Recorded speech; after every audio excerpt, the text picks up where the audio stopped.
everybody, I'm Jammer, and quick thing before I get started, be sure, for those who care anyway, stay tuned all the way to the end of the video. I have a really awesome announcement that I really want to talk to you guys about, so if you care about that, definitely stay tuned to the end. Anyways, today I want to talk about, the leak slash rumor that we saw earlier this morning. Not a lot of people have been talking about this. I'm not entirely sure. It could be just an entire accident or just conjecture. But apparently when Best Buy was updating their website, there were some placeholders for some Nintendo Switch titles. Just saying like, and it was basically an info or picture. It says like, will be announced at E3 or whatever. So, I mean, that's totally normal. They're just getting their servers ready for pre-orders to go live once the game's announced at E3, you know? It makes total sense. But after some little bit of data mining, people on Reddit, I can't remember what specific user anyways, actually found placeholder images for, it was a Nintendo Switch cartridge with like a white thing where there's like no box art essentially, with just black text for the name of the game. The two interesting ones, there was 3 in total I think, but the 2 interesting ones were Pikmin World and Super Smash Brothers. Holy crap! Holy crap! If these are real, then I was right! I mean, at least the Pikmin part, I didn't think we were going to be seeing Smash. We could be seeing Smash, and then maybe they'll say release date 2018 or something along those lines that. But I still don't think it's going to come out this year, but if we actually see it, like, I cannot even believe that E3's right on the corner still. Like, I know it's coming, and I know I'm going, obviously. I'm packing up to get ready to leave. But at the same time, it's like, I don't feel like it's time yet. But once I'm on the road, though, like, for sure, you know, I don't know, it just doesn't feel like it's here. But now with these leaks, like, well, smaller time leaks, there are obviously going to be some bigger ones throughout this weekend, probably. Leaks of the show floor, anyways. There's already been some pictures of Nintendo's booth. They got, like, the hat store logo, the cool hats from Mario Odyssey. So, I mean, that's pretty obvious. They're going to be talking about that stuff at E3, obviously. But anyways, the important thing is Pikmin World, the potential what might be of the Pikmin 4 that we've been talking about, and Super Smash Bros. On the Switch. How fantastic is this? The thing about Pikmin World, it's interesting. Doesn't have the moniker of 4 on there. And I think that's actually kind of smart, because I know Nintendo had previously stated that they kind of didn't want to put the 4 on Pikmin 4, because once you get to the 4th iteration of a series, or especially when you're including numbers in the titles, it kind of it can kind of what's it called, stray new fans or new players away, just because they see all the iterations. They're like, well, do I need to start at the beginning? They're kind of confused, like, I don't want to get 4 if I haven't played 1, 2, and 3. And they kind of want to market it as that anyone can jump in and play this game, more than likely. And I think that's smart of them, especially if it's like we've been hearing, that it might be a reimagining of the first game, or just like, you know, a new take on the Pikmin series. Because again, like I've stated previously in that video, it doesn't need a conclusive story. I think it'll actually be stronger for Olimar to be experiencing PNF 404 for the first time ever again. Like, I'm totally fine with that. Yeah.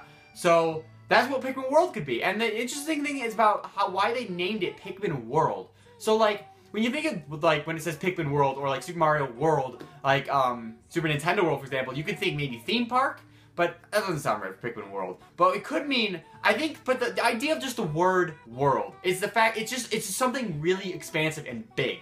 Like, you know, it's the world. It's a globe, you know? So, the point I'm trying to make here is the reason, why they could be using world in the title could lead to maybe, the game, or the areas in the game being much more expansive than previous ones before. I had mentioned a long time ago in a previous video, I didn't mention my Pikmin 4 video, but I would love to see, because they each have, like, level selects in Pikmin games, and they're pretty big areas, and you usually have to leave and come back with a new Pikmin type or a new upgrade to be able to traverse farther.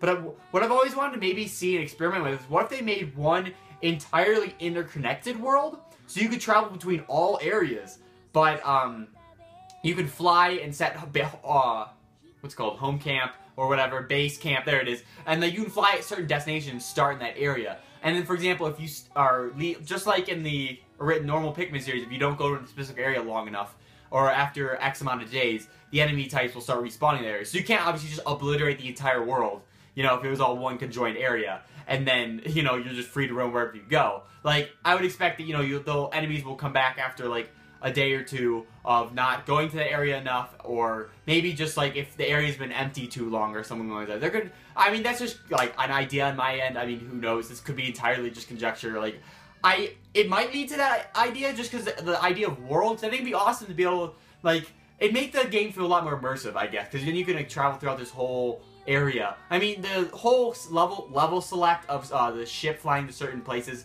isn't that terrible, but again, it is essentially a level select. So it would be kind of nice to make it feel more organic, that maybe you can see other areas from other places. So if you're up on top of a hill, you can look over the hill and see the, the snowy area over there, stuff like that. They always seem to theme it based on like seasons, each area anyways.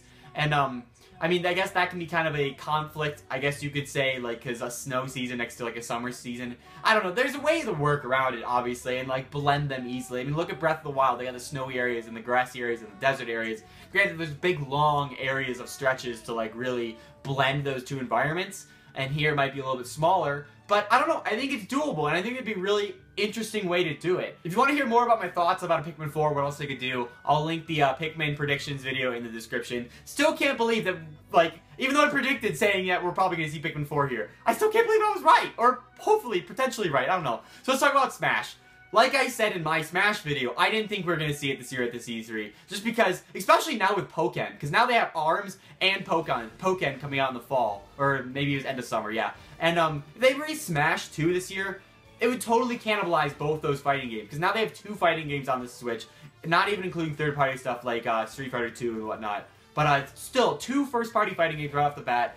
Yes, they're not exactly Smash Brothers, but they're still fighting genre. They still have the same, like, I don't know, tournament scene-ish, I guess, or like viability, I guess, to be a tournament scene. So, like I said, I think Nintendo needs to focus on these 2 titles for this year. And Smash on the second year of a console, that's freaking phenomenal. Like, if you want to have a strong year, Smash, and then, of course, Pokemon, which we might be seeing as well, potentially on the Switch next year. So, that's going to be a fantastic second year of the Switch with Pokemon, a Pokemon, maybe even mainline Pokemon, and Smash Brothers, which is insane. But if we're going to be seeing Smash at E3, potentially we could be getting this a lot sooner than expected. Because I was honestly kind of thinking we would see it 2017, or get it 2018, but maybe not get it till later in the year. But if we're going to see it maybe at E3, pre-orders might be going up. What if we get it in the freaking spring of next year? That'd be insane! I'd be so for that, straight up. Like, what if it was like on the year anniversary of the Switch, they launched it in March or something like that? That'd be, oh, that would be so fantastic. And like, Smash is such a huge series, you know, it doesn't necessarily need to be launched in the holidays in order to get good sales or anything. Like, it's whenever it comes out, it's going to do fantastic. Obviously, if it's at certain times of the year, it'll do better than others, but no matter what, it's going to sell a ton, you know? It's Smash! It's Smash! But the thing is, we could be seeing Smash next week. Like, I don't want to get my hopes up too much. Like I said, grain of salt with these rumors, like, or leaks for that matter. The images themselves could be just an accident. Or, I mean, obviously, maybe these games might be coming eventually, but it seems very specific that, for especially Pikmin World, like, potentially Smash Bros, just, it says Super Smash Bros, potentially that one could have been just a mock-up, Best Buy just getting prepared for Smash Bros later down the line, because we all know Smash Bros is coming. But Pikmin World, I don't think anyone's ever used that term yet, naming something as Pikmin World. So that could be an indication that Pikmin is at least a thing. Smash Bros is a little bit more shaky, but I don't know, and then the other idea, because I was saying that there is no box art, it's interesting we don't see box art for Pikmin 4 because, or Pikmin World, if we're assuming and thinking it's going to come out, you know, this year, and so maybe it's not, and then maybe that one's also going to be a 2018 title as well, unlike what I predicted, just because, I mean, that's just kind of based on there's no art with it. Maybe Best Buy's, you know, going to update those placeholders after the game's been officially revealed, you know, and just leaving those placeholders there during the pre-order process during the week of E3 and then getting those in there intentionally so then leaks won't happen. But I mean, I don't know. It's interesting stuff, and I can't believe that potentially we could be seeing Pikmin and Smash. Even though I predicted it, I still can't believe it. I really can't. Alright guys, let me know in the comments, what do you guys think about these potential leaks, or rumors if you want to call them, of maybe us seeing Smash Bros. For Switch and Pikmin World at E3 next week. Give this video a big, awesome like, and if you haven't already, subscribe for tons on Nintendo Switch and E3 2017 coverage, because I will be in attendance, and I freaking can't wait. Also, the surprise, fantastic announcement. So after months of being reviewed by Nintendo, I have finally been accepted into the Nintendo Ambassador Program. What that means for us, for the channel, is I will have the opportunity to be sent review copies of games. I might be even I might be invited to press events and preview events to play games early, to give you guys like preview coverage and, you know, impressions and stuff. This is just, I can't even believe that this is fine. Like, this was like the goal, the dream. E3 and Nintendo Ambassador Program was the long-term goals of this channel. I can't believe I'm like hitting the 2 goals in the same week. E3 next week, And then the ambassador program. I cannot believe it. And honestly, it's not just like, I'm not just celebrating it because it's like my, no, this is us. We did this together. Because honestly, I couldn't have done it without you guys, like straight up. These past few months, like because it took as long as it did to kind of like get initiated, I kind of got to the point where I'm like, you know what, maybe it's not going to happen. Like maybe I'm not there yet. Maybe the audience isn't big enough, you know. Maybe, like, I kind of just accepted, like, you know, maybe I'm not going to be able to get into the program just yet. But, lo and behold, I'm in. And I can't thank you. It's honestly thanks to you guys. I can't thank you guys so much. I worked my butt off to hope, like, to strive and hope to get this opportunity. And I'm going to do my best to not let Nintendo down for giving me this chance. So, I think the first game, I'm not entirely sure, it's all up in the air, but the first game potentially that I might be able to get is Splatoon 2. So, with your guys' help, I really hope that we can work together and, like, you know, just expand the audience even more than it already is, and then hopefully keep this going. I mean, I just can't even believe it. And truly, thank you guys so much. Thank you, Nintendo, if you're watching, like, straight up, for giving me this chance. I couldn't be more thankful, honestly. I was going to do a whole video on this yesterday, because I got the news yesterday, actually, but I just kind of wanted the night to myself to relax and celebrate. I was all a little tired. But anyways, yeah, guys, let me know in the comments about all that stuff. And, I think that's everything. Yeah, so stay tuned tomorrow. I'll probably do a video before I leave. And I leave Sunday. I leave for E3 Sunday. And look forward to road trip vlogs with Nick and I, E3 coverage, reactions, like, oh, guys, I can't wait. It's going to be so fantastic. Alright, thank you guys again for watching, and I'll catch you in the next one. See ya.